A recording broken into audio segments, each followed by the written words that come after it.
Hey guys, Jade Alpine Companies. Still on another epoxy injection project.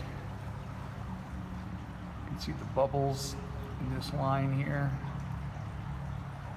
We're using a super low viscosity. These are pretty tight tolerances in these cracks. You can see how slow those bubbles are moving.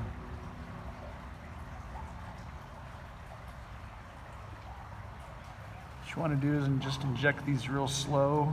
The last thing you want to do is blow your epoxy out the back of the wall or blow a port off the wall, which can happen real easy.